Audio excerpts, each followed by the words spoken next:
प्रिय विद्यार्थी, इंतजार करने वालों को केवल उतना ही मिलता है जितना कोशिश करने वाले छोड़ देते हैं।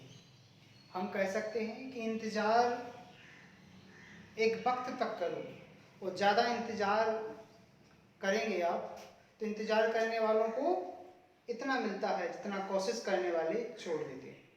अर्थात हमें प्रयास करना चाहिए, मेहनत करनी चाहिए, क्योंकि हम इंतज़ार करते जा रहे कि आज नहीं कल से पढ़ेंगे, कल नहीं परसों से पढ़ेंगे, और ये इंतज़ार की घड़ियाँ एक कल कभी नहीं आता है। तो प्यारे विद्यार्थियों, सभी छात्र छात्राएं इंतज़ार ना करते हुए, ज़्यादा सोच विचार ना करते हुए अपनी पढ़ाई में मन लगाएं और आप लोग नियमित हर सब्जेक्ट को टाइम टू टाइम पढ़ना शुरू करें। और आज हम शुरू करने वाले हैं कक्षा 10 गणित का अध्याय 2, और अध्याय 2 का नाम है बहुपद।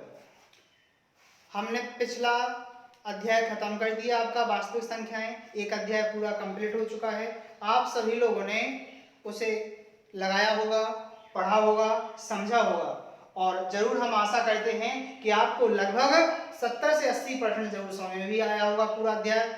आज हम दूसरा अध्याय शुरू करते हैं, और दूसरा अध्याय शुरू करने से पहले इसकी कुछ मुष्ट बातें पढ़ेंगे। यदि हम कुछ इसकी इंपॉर्टेंट महत्वपूर्ण फैक्ट पढ़ गए तो समझ लो जब हमें प्रश्नावली के सवाल पूर्ण समझ में आएंगे।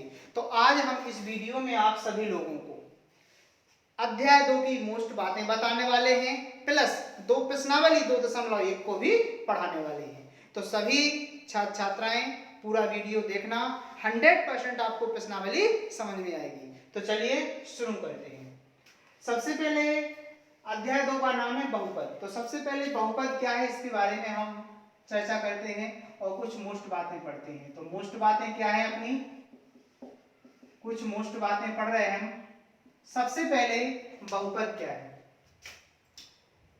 बहुपद क्या है और बहुपद के बारे में पढ़ना है अपन को। पहले तो पढ़ेंगे अपन बहुपद, ठीक है ना, कि कौन सा बहुपद है और कौन सा नहीं है। ये तो चर्चा हम बाद में करेंगे, लेकिन सिर्फ बहुपद को समझ लेंगे अपन। बहुपद का एक व्यापक रूप है द्विघात बहुपद का, जैसे कि ax² plus bx plus c। अब इसमें जो a, b और c ये अचल राशि हैं, a, b, c ये अचल राशि हैं। अचल राशि बोलते हैं अपन संख्याओं को, जैसे a के स्थान पर 6 हो गया, 7 हो गया, और जो x है इसमें ये अचल राशि है अपनी। तो हमेशा किसी भी बहुपद को जो अपन हल करते हैं तो हमेशा, ये चर राशि है, x क्या है अपनी चर राशि, हमेशा चर राशि का आंसर आता है। तो चर और अचल राशियों का जो समूह है उससे बहुपद बनता है। और बहुपद के प्रकार क्या हैं, ये बहुत महत्वपूर्ण टॉपिक है अपना। तो बहुपद अपन समझ गए, चर और अचल राशियों का समूह है और इसमें हमेशा चर राशि का मान निकल के आता है। तो चलिए पहले तो अपन पढ़ते हैं बहुपद के प्रकार, ये बहुत मुश्किल है। बहुपद के प्रकार, इन प्रकारों को समझें। सबसे पहले बहुपद का पहला प्रकार होता है रैखिक बहुपद। रैखिक बहुपद, अब रैखिक बहुपद क्या है? रैखिक बहुपद वह बहुपद होता है जिसमें चर की अधिकतम घात 1 हो। चर बताया हमने x, y, z, और अचर बताए हैं कोई भी संख्या। तो रैखिक बहुपद क्या है, अपन को इसकी परिभाषा लिखना है कि वह बहुपद जिसमें चर की अधिकतम घात 1 हो, 1 से बड़ी नहीं, अधिकतम घात 1 हो, उसे रैखिक बहुपद कहते हैं। रैखिक बहुपद का जैसे व्यापक रूप है अपना ax प्लस b बराबर 0। तो प्रिय बच्चों देखो ध्यान से, इसमें अचल राशि कौन कौन सी है, a और b, और चर कौन सी है x। तो जो x है और x पे घात कुछ लिखी ना हो यदि, तो उस पे घात 1 मानी जाती है। x पे घात 1 लिखी ना हो घात तो 1 मानी जाती है, और अगर लिखी घात है 1 से जो ऊपर घातें होते हैं लिखी जाती, तो 1 पे घात, x पे घात यदि 2 हो गई तो ये रूप बदल गया, इसका ये द्विघात हो जाएगा, 2 घात वाला बहुपद हो जाएगा। इसलिए जिस पर घात लिखी ना हो उसे बोलते हैं रैखिक बहुपद। जैसे इसका अपन लिख दिया 8x प्लस 6, तो ये रैखिक है, a के स्थान पर 8, x का x और b के स्थान पर 6 है। तो रैखिक बहुपद में चर की अधिकतम घात 1 होती है। पेपर ऑब्जेक्ट में आता है कि रैखिक बहुपद में चर की अधिकतम घात कितनी होती है, तो हमें पता होना चाहिए 1 होती है।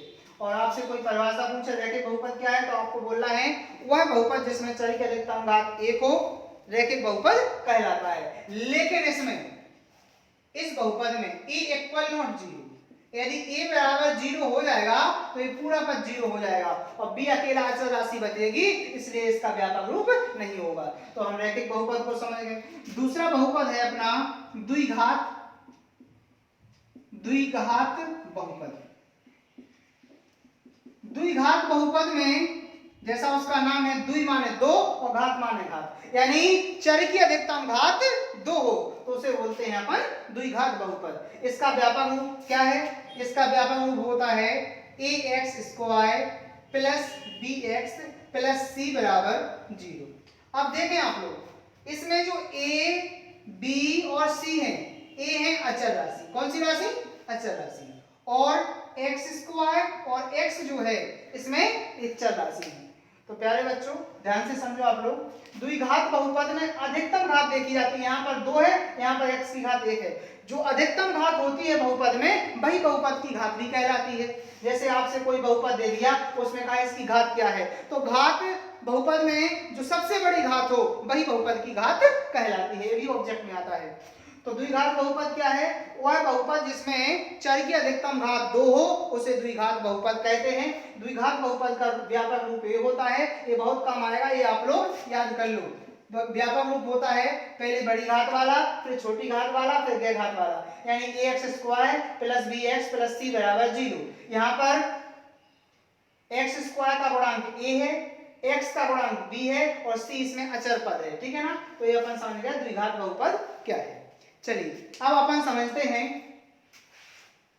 तीसरा त्रिघात बहुपद। त्रिघात बहुपद, अब त्रिघात बहुपद क्या है? जैसा उसका नाम है कि त्रि माने 3 और घात माने घात, यानी जिस बहुपद की अधिकतम घात 3 हो उसे त्रिघात बहुपद कहते हैं। अब चतुर्घात ही आ जाए, जिस बहुपद की अधिकतम घात 4 हो उसे चतुर्घात बहुपद कहते हैं। 5 आ जाए तो जिस बहुपद की अधिकतम घात 5 हो उसे पंचघातीय बहुपद कहते हैं। ऐसे आप लोग x सारे कर सकते हैं। तो त्रिघात बहुपद का जो व्यापक रूप होता है उसको पहले 3 घात लिखना होगा अपन को, तो ax की घात 3, अब यहाँ b, अब x पे घात 3 हो गई तो अब 2 नीचे आओ, x पे घात 2 के बाद c कर लो, यहाँ पर a b c कर रहे तो x आ जाएगा और फिर c के बाद b, ये लास्ट वाला अकेला रहता है। तो ये होता है इसका व्यापक रूप ax³ plus bx² plus cx plus d, ये होता है त्रिघात बहुपद का व्यापक रूप। तो हमें आशा है कि बहुपद के प्रकार आपको समझ में आए भी हैं। रैखिक बहुपद क्या है? जिस बहुपद में चर की अधिकतम घात 1 हो उसे रैखिक बहुपद कहते हैं। द्विघात बहुपद क्या है? जिस बहुपद में चर की अधिकतम घात 2 हो उसे द्विघात बहुपद कहते हैं, और जिस बहुपद में चर की अधिकतम घात 3 हो उसे त्रिघात बहुपद कहते हैं। तो प्यारे बच्चों हमें आशा नहीं पूरा भरोसा है कि बहुपद के प्रकार आप लोगों को तटस्थ से याद हो गए होंगे और आपने समझ भी लिए होंगे। चलिए अब हम ज्यादा चर्चा ना करते हुए सीधे प्रश्नावली पे लौटते हैं और मोस्ट बातें और भी, चलो 1-2 मोस्ट बातें करते हैं हम आपसे, और ऑब्जेक्ट के लिए बहुत महत्वपूर्ण है। देखें ध्यान से, हमने अभी समझा कि द्विघात बहुपद है जो अपना, इसका व्यापक रूप होता है ax² plus bx plus c बराबर 0। अब हमेशा ध्यान रखें आप लोग, अगर 2 घात वाला बहुपद है तो उसके आंसर 2 आएंगे, x के आंसर 2 आएंगे, और अगर त्रिघात बहुपद है तो x के आंसर 3 आएंगे। जो बड़ी घात होती है उसको, अगर 4 घातीय बहुपद है तो उसके आंसर 4 होंगे, 4 शून्यक होंगे, उनके जो आंसर उनको नाम देंगे अपन शून्य। अब अपन मान लेंगे इस पे घात 2 है तो इसके जो शून्यक होंगे वो 2 होंगे। कितने शून्यक होंगे इसके? 2 शून्यक होंगे। और अपन मान लेते हैं कि इसके जो आंसर है, पहला शून्यक को अपन अल्फा मान लेते हैं, इसको अल्फा बोलते हैं इस चिन्ह को, और दूसरे शून्यक को अपन बीटा मान लेते हैं, बी को थोड़ा बढ़ा दो, इसे बीटा मान लेते हैं। और 3 घात वाला होता तो इसे अपन अल्फा बीटा तीसरे को अपन गामा मान लेते, लेकिन अपना द्विघात वाला अपन समझ रहे हैं, त्रिघात वाले बहुपद को हम बाद में समझेंगे। तो इसके कुछ मूल सूत्र समझो आप लोग। ax² + bx + c = 0, इसके मूल लिख दो या शून्य बोलते हैं इनके आंसर को। इसके शून्य अल्फा और बीटा हैं, अल्फा और बीटा पर मान लेते हैं। तो सबसे पहले इसके दो सूत्र होते हैं, शून्यकों का योगफल यानी अल्फा प्लस बीटा, योगफल बोलते हैं जोड़ को, यानी दोनों शून्य को अपन जोड़ेंगे तो इसका आंसर होता है -b/a। अब abc कहां से आता है, a यहां से, b यहां से और c यहां से आता है। तो जो शून्यकों का योगफल का सूत्र होता है वो होता है -b/a। दूसरा सूत्र होता है अपना शून्यकों का गुणनफल, अल्फा इंटू बीटा बराबर होता है c/a। c कहां से आएगा, यहां से, और a कहां से आएगा, यहां से। तो हम समझ गए कि शून्यकों का योगफल अल्फा प्लस बीटा का सूत्र होता है -b/a। ये पेपर में आता है कि शून्यकों का योगफल का सूत्र क्या होता है, -b/a। और ऑब्जेक्ट में पूछते हैं ये, और शून्यकों का गुणनफल अल्फा इंटू बीटा, गुणनफल बोलते हैं इसे, होता है c/a। तो हमें आशा है आप लोगों को जितना हमने मोस्ट बातें बताई आपको इतनी जरूर समझ में आ गई होंगी। अब हम आप लोगों को 2 अध्याय की प्रश्नावली 2.1 को पढ़ाने जा रहे हैं, उसको ध्यान से आप लोग समझना। चलिए तो शुरू करते हैं अपन प्रश्नावली 2.1 को। अब अपन लिखते हैं मैथमेटिक्स की सहायता से, आप लोग गणित खोलकर बैठें और इसको आप लोग लगाएं। मात्र 5 मिनट की प्रश्नावली है, प्रश्नावली 2.1 हम शुरू करते हैं। और 2.1 में क्या है उसको समझेंगे हम।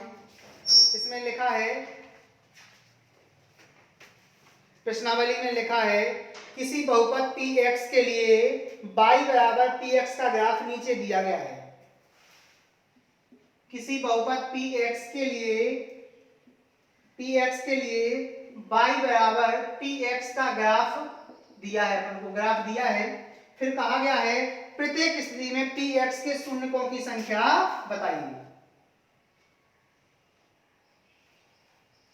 प्रत्येक स्थिति में शून्यकों की संख्या बताइए। तो अपन से कहा गया है px के शून्य अपन को बताना है,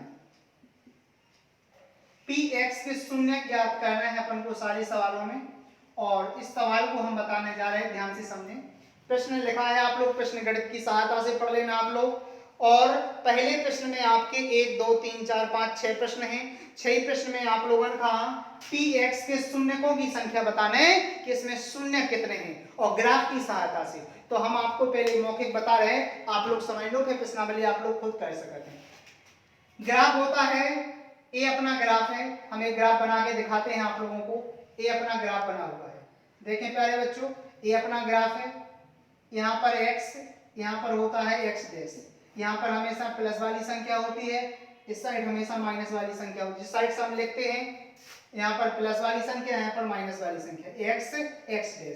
ऊपर मानते हैं अपन y, ये हमेशा प्लस में होता है, और नीचे होता है y', ये हमेशा माइनस में होता है।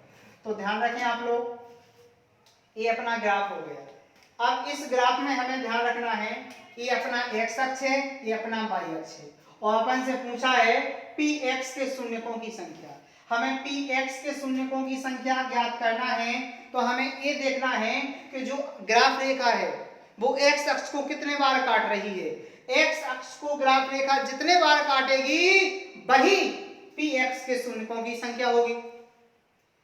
और हमसे यदि p के बारे में पूछ लेते तो हम ये देखते कि ग्राफ रेखा y अक्ष को कितने बार काटती है, वही py के शून्यकों की संख्या होगी।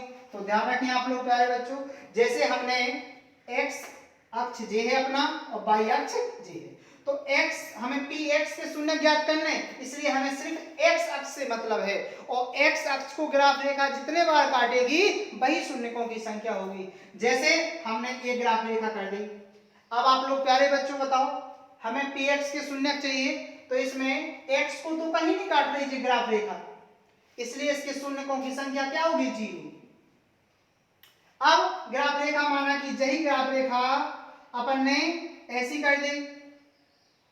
अब देखो आप लोग, ग्राफ रेखा अपनी जो यहाँ से यहाँ तक है, जे एक्स अक्ष को देखो एक बार यहाँ काट रही और एक बार यहाँ काट रही, तो अपन लिखेंगे कि ग्राफ रेखा एक्स अक्ष को दो बार काटती है, इसलिए पी एक्स के शून्यकों की संख्या कितनी है? 2। कैसे समझ गए? और जय ग्राफ रेखा यदि अपन इस प्रकार से ले आए तो देखो आप लोग एक जगह, दो जगह और तीन जगह काट रही, तो इसके शून्यकों की संख्या कितनी हो जाएगी? 3 हो जाएगी। तो प्यारे बच्चों, हमें पी एक्स के शून्यकों की संख्या चाहिए, इसलिए हम ग्राफ रेखा एक्स अक्ष को जितने बार काटेगी वही शून्यकों की संख्या होगी। अब जैसे जे ग्राफ रेखा अपन यहाँ ले गए तो हमें बाई से कोई मतलब नहीं, बाई को कितने बार काट रही, क्योंकि बाई से हमें कोई मतलब है ही नहीं, क्योंकि बाई पूछा ही नहीं गया अपन से, केवल पूछा गया पी एक्स के शून्यकों की संख्या, इसलिए ग्राफ रेखा एक्स अक्ष को जितने बार काटेगी वही पी एक्स के शून्यकों की संख्या होगी। अब हमें समझाने की जरूरत नहीं, आप लोग पूरी प्रश्नावली कर सकते हैं प्लस उदाहरण के सहित, लेकिन हम आपको 2-3 सवाल बताने वाले हैं, आप लोग ध्यान से समझो। पी एक्स के शून्यकों की संख्या चाहिए अपन को, हम सवाल बताने वाले हैं। और सबसे पहले के 6 में से 2-3 सवाल बता रहे हैं हम आप लोगों को। पहला सवाल, पहला सवाल, पहले तो ग्राफ बना लें आप लोग, फिर में ऐसे ही करना आप लोग, पहले तो ग्राफ बना लेना पेंसिल की सहायता से, आप लोग ग्राफ बना लेना। ग्राफ बनाने के बाद उसके नामकरण कर देना एक्स, यहाँ पर एक्स डैश दिया, ऊपर अपना वाई है, नीचे वाई डैश दिया, और एक ग्राफ रेखा है, ग्राफ रेखा इस प्रकार से है। अब प्यारे बच्चे बताओ, अपन को काय के शून्यकों की संख्या चाहिए? पी एक्स के शून्यकों की संख्या। अब हमने क्या बताया था कि ग्राफ रेखा एक्स अक्ष को कहां काट रही? कहीं नहीं काट रही, तो इसमें शून्यकों की संख्या 0 हो जाएगी, क्योंकि एक्स अक्ष को कहीं काट ही नहीं। तो अपन भाषा लिखेंगे, यहां पर लिखेंगे पी एक्स के शून्यकों की संख्या, शून्यकों की संख्या 0 है, क्योंकि ग्राफ रेखा एक्स अक्ष को एक भी बार नहीं काटती है। आप लोग ये भाषा लिख लेंगे हर सवाल में कि पी एक्स के शून्यकों की संख्या 0 है। अब एक्स अक्ष को काटती है 2 हो गए 3, क्योंकि ग्राफ रेखा एक्स अक्ष को एक भी बार नहीं काटती है। जितने बार ग्राफ रेखा एक्स अक्ष को काटेगी वही शून्यकों की संख्या होगी। तो पहला सवाल ये हो गया। ये 2 नंबर में प्रश्न आता है, इसमें ग्राफ दे देंगे, वो अपन से कहेंगे शून्यकों की संख्या बताओ। तो जब हम पेपर में हल करेंगे तो सबसे पहले ग्राफ बना देंगे और फिर इस प्रकार से भाषा लिख लेंगे और अपन को 2 में 2 नंबर मिल जाएंगे आप लोगों को। अब चलिए प्यारे बच्चों, इसी का अगला सवाल देखो। पहले का पहला हमने बता दिया, अब तो वैसे नहीं बताना चाहिए, लेकिन 2 सवाल और हम आपको बता रहे हैं, फिर आप लोग पूरे कर लेना। इसी का जो दूसरा सवाल है इसको और हम बता रहे हैं। सवाल लिखा है इस प्रकार से, पहले तो ग्राफ बना लेना आप लोग पेंसिल की सहायता से, अपने फेयर कॉपी रजिस्टर पर बना लेना। अब देखिए यहाँ पर x डैश, यहाँ पर y डैश, और ग्राफ रेखा अपनी बनी हुई है इस प्रकार से। गणित में देखना आप लोग, इस प्रकार से बनी हुई है अपनी। तो हमें समझना है कि इसमें जो ग्राफ रेखा है वो बाई को तो काट रही है यहाँ, लेकिन हमें बाई से कोई मतलब ही नहीं है। एक्स को यहाँ से यहाँ तक कितने बार काट रही? सिर्फ एक बार। तो अपन लिख देंगे क्या कि पी एक्स के शून्यकों की संख्या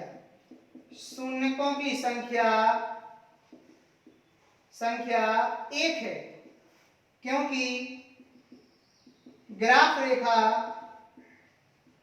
एक्स अक्ष को एक बार काटती है, और अगर 2 बार काटती है तो अपन लिख देते शून्यकों की संख्या 2 है, क्योंकि ग्राफ रेखा एक्स अक्ष को 2 बार काटती है। तो प्यारे बच्चों, आप लोग 2 सवाल हमने समझा दिए। अब हम आपको एक भी सवाल नहीं समझा रहे हैं, सिर्फ आपको अगर टच भी ग्राफ रेखा करे तो वही शून्यकों की संख्या होगी। चलो एक सवाल और हम बता रहे हैं आप लोगों को, वो समझो। इसी का तीसरा सवाल है। तीसरे सवाल में प्यारे बच्चों 1 2 3 बार काट रही ग्राफ रेखा, तो आप लोग लिख देना कि पी एक्स के शून्यकों की संख्या 3 है, क्योंकि ग्राफ रेखा एक्स अक्ष को 3 बार काटती है। तो आप लोग ऐसी भाषा लिख लेना जैसी हमने पहले लिखी। चौथे सवाल में 1 2 बार काट रही, क्योंकि एक्स डैश को 2 बार काट रही। ग्राफ रेखा। तो अपन लिख देंगे चौथे में शून्यकों की संख्या 2 है, क्योंकि ग्राफ रेखा एक्स अक्ष को 2 बार काटती है।